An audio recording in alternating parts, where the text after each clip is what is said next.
So we need to probably make a new email too, so we can all Oh access yeah. it. Turn on the mic. We'll do that. What email service? Gmail is just easy. Probably that. Yeah. Gmail. Fucking Google. They've changed their shit. They're gonna take over the world. Should we support some other giant? That's conglomerate? okay. They're all shit. They're all All of them. shit. Everyone. You need to look at Google's like company practices because yeah, they may be like data mining everyone, but they're like really fucking good to their employees. Well, it's getting That's- worse. True, they're good to the tax at least. Yeah. But that's mostly because, well, it's hard to say why they're doing it, but it's Probably hard to because say it that they're was doing it for altruistic reasons only. No, Because no. it's been proven to be more productive. Exactly. So. I'm just kind of like But that hardcore against any monopolistic entity. Oh, well, no yeah. matter how It's always I think it's hard though when it comes to that kind of thing because it's like I think they do pretty well. They probably could do better, which would be good if they were informed, but it's also hard when they like I don't know, when they are doing like so much. It's Yeah. like, okay, you're not allowed to go into like this sector and it's like, but we could do pretty cool things in that one. It's like, well, you're getting too big. You know? Yeah, I mean, I definitely think that's how it should be, though. We can't have one thing that it's just like where everyone goes to do that, to access. Well, the this is internet. where I think a really big like boon for the democratic co-op thing would be really good too. Because what do you think? Like, how do you feel about that? Like, what if we did have a Google that kind of like had like no run by its employees. Yeah, but it was all run by its employees. I mean, that's way better for sure. I think that's actually a really good. So, like, I mean, it's a common thing where, like, when a company gets too big or too vital, a common thing in the past has been like, oh, okay, you bring that into public ownership, which usually means government run. Mm-hmm. I think an excellent alternative is any company that's too big or too vital, you democratize it and hand control over to their employees. I think that's a wonderful solution.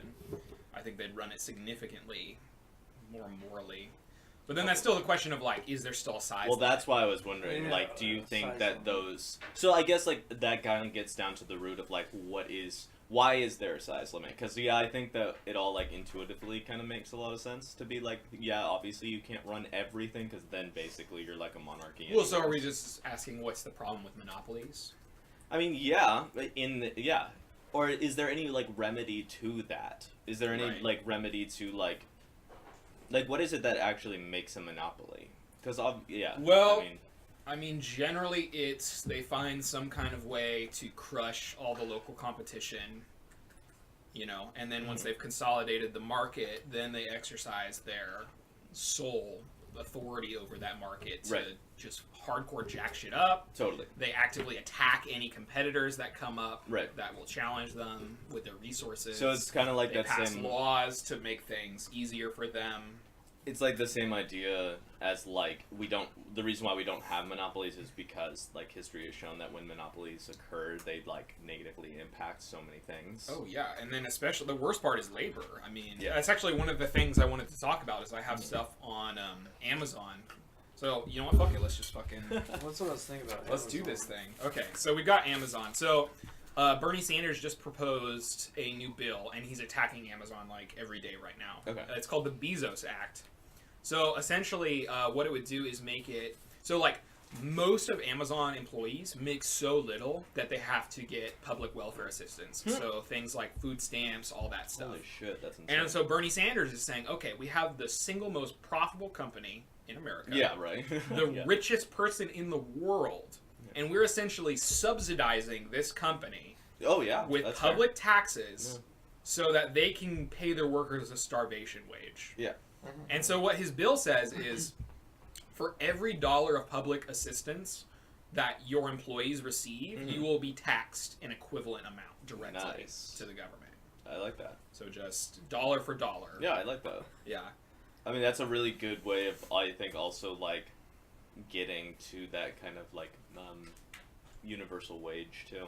Because it's like, if you think about it, it's like, okay, so if you're not going to pay your employees, then the state will, and then you're gonna pay for it anyways. Yeah, exactly. Like, you could just pay for your employees. Hey, you want to lower government welfare? Then pay your employees better. Exactly. Go fuck yourself. Exactly. Dude, it's bad though. So like during this thing, Bernie's been doing so good on this. So he's essentially reached out to Amazon employees all across the country, and he's like, send us emails, tell us about your experience as an employee at Amazon.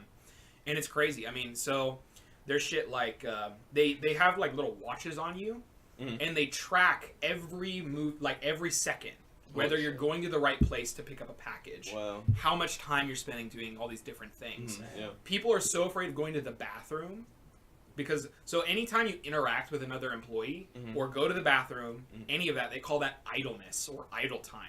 Yeah. And if you use too much idle time, you get like a strike, and too many strikes and you get fired. And so there are literally employees who are peeing in water bottles because they're too afraid to go to the bathroom. Damn. And then there's like all this like really gross Orwellian language shit. So like the warehouses, you have to call them fulfillment centers. Workers and managers, you can't call them that. All people are called associates. And like they have like these billboards with like people in the warehouse, like a person like smiling with like a word bubble. Yeah. And one of the things on them is Jeff Bezos is an associate and so are you. We love working at Amazon. Yeah. We miss it when we're not here. We're one big happy family. Wow. Yeah. And like if you're going the wrong direction to get a package, your watch will vibrate and like to get you back on track. Dude, it's just fucking gross. And it's like this is only something that can happen because Amazon is so big and has so little competition that it's such a huge part of the job market that people just have to work there. Yeah. It's the same with Walmart. They do the same shit. Not as bad with like these policies. Totally. But it's the same thing where like they crush local competition, they make you work there, they pay you a starvation wage so that they're essentially subsidized by the government. Yeah, I mean like all of this is also just like kind of efficiency run awry too. Yeah. You know, like all of it is under the premise of like trying to make a company that is like the most efficient and the most profitable.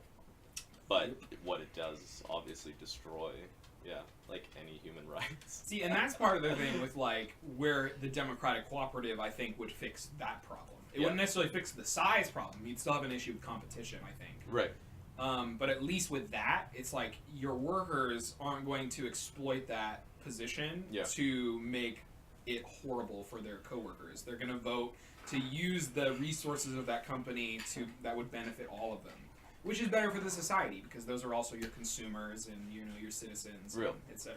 The thing that I like think about, because like the whole competition thing, right? That's like usually it's like defended because it innovates. Like competition leads to innovation is kind of like that whole like I don't know logical like argument for it, and it's also like, but internally there would be competition too, because it would be like, I'm sure if you're all working for the same business, and there's gonna be different ideas of what they think that would improve the business, and so they can be like, okay, well, I think this, and then get a bunch of people behind them, and then when they have their democratic vote, it'll be there'll still be innovation, and there'll still be creativity going on. Absolutely. So I don't think that that's necessarily like. Well, and there's still competition between businesses, too, right. If it was a democratic cooperative economy.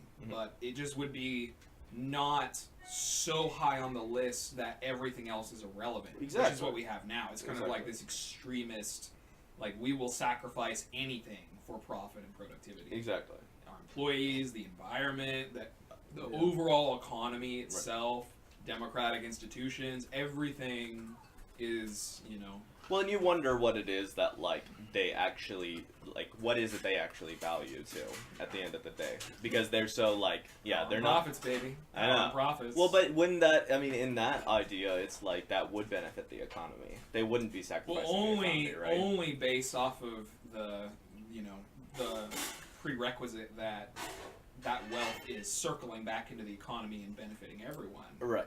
But I mean, as we see, it's pooling more and more. Well, but isn't that like and wages aren't going up, and it's no longer functioning that way. Maybe this is where I wish I had a little bit more background in, like, economic philosophy, because it's like, I wonder if that's actually, like, the circling of wealth. Is that, like, necessary for someone's idea of what a good economy is? I think it is. I mean, there's a common. So I'm taking a macroeconomics course right now. Okay. And one of the main, obviously, I don't know much. It's Yeah. just one course, but Right. one of the main things they talk about in terms of the health of the economy is called velocity of money, which is essentially like how fast does money that goes into someone's pocket re-enter the economy and do something generative. Yeah. And it's almost like an exact line with like the more wealthy someone is, the lower their velocity. Yeah. So they're just pooling it. Exactly. So when they say generative, did they like define what they mean by that? Yeah, so like, are you buying goods that then promote, demand, which will then promote, Totally. like creating new businesses, creating new jobs. Totally.